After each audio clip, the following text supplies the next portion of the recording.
այս տարվա սեպտեմբերի 1-ի ուրեմն դրությամբ։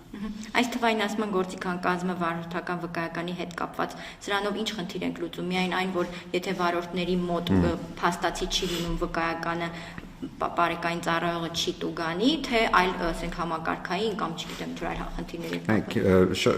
շատ կարևոր հարցադրում եք անում, երկու հիմնական խնդիր ենք լուծում։ Առաջինը դա ծառայության մատուցման որակի բարձրացումն է, սրանով մենք ուրեմն նվազեցնում ենք, հնարավորինս նվազեցնում ենք այն վարչարական բեռը, որ կարող է առաջանալ ուրեմն վարչական մարմնում ունենալով թվային վիճակում այս ամբողջ տեղեկատվությունը, վարչական մարմինը կարող է այն ավելի դյուրին կիրառել դեպի վիճակագրության եւ այլ նպատակներով, եւ երկրորդը մեր բոլոր ծառայությունները ավելի թվային միջավայրում մատուցելու գաղափարն է, որպեսզի հետագայում այլ վարչարական գործողությունների համար օգտագործելիս քաղաքացիները կարողանան, ասենք, բազայում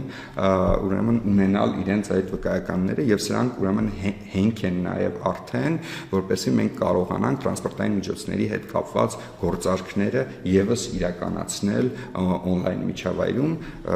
չհասանք այդտեղ եւս մեկ նախաձեռնություն ունենք այս մասով, ճանապարհային երթևեկության անվտանգության մասին օրենքում փոփոխությունների փաթեթը, որը եւս կառավարության կողմից հաստատվել է եւ ուղարկվել է խորհրդարան, որը նախատեսում է հիմքեր, որպեսզի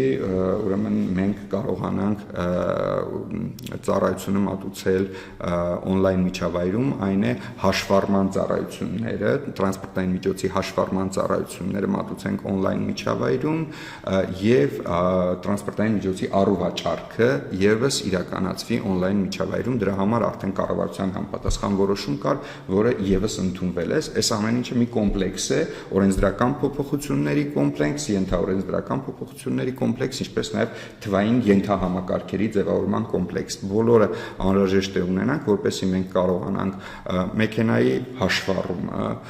տրանսպորտային միջոցի գրանցումը, հաշվառումը, առուվաճառքը, այս երեք հիմնական գործողությունները, ինչպես նաև գրավի եւ լիզինգի հետ կապված հարաբերությունները մարդիկ կարողանան իրացնել թվային միջավայրում, բացի այդ նախատեսում ենք նաև քաղաքացիների ծառայության մատուցման որակի տեսանկյունից եւս մի կարևոր, այսպես լիազորող նորմ, մի դրույթ, որ եթե անձը ցանկանում է, նրան կարող է ուրեմն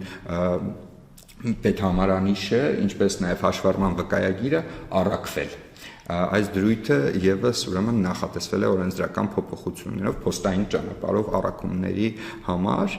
եւ եւս մի դյուրացում, կարծում եմ դա ծառայությունների մատուցման որակի վրա էականորեն կանդրադառնա, մենք հնարավորություն ենք ստեղծում հավելյալ վճարի դիմաց, ուրեմն առավել կարճ ժամկետում վարչական վկայական ստանալու համար քննությունների մասնակցության համար, որովհետեւ ներկայիս գործող կարգավորումներով, երբ որ անձը ուրեմն անհաջողությամբ է հանձնում կամ չի հանձնում վարչական վկայական ստանալու համար քննությունները, լինի տեսական թե գործնական, երբ որ առաջի անգամ ուրեմն չի կարողանում հաղթահարել այդ բարիերը,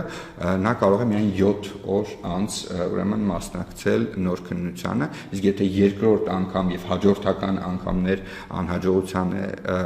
անհաջողության է հանդիպում այս քննությունը հանձնելիս, միայն 30 օր անց կկարողանա մասնակցել քննությանը, մենք հավելյալ վճարի դիմաց հնարավորություն ենք ստեղծում, որ անձը կարողանա առավել շուտ ժամկետում հանձնել այդ քննությունները, եթե առաջի անգամի մասին ենք խոսում 1 օր անց եւ 3 օր անց, եթե խոսում ենք երկրորդ եւ հաջորդական անգամների մասին, ապա ուրեմն 1 շաբաթ անց եւ 2 շաբաթ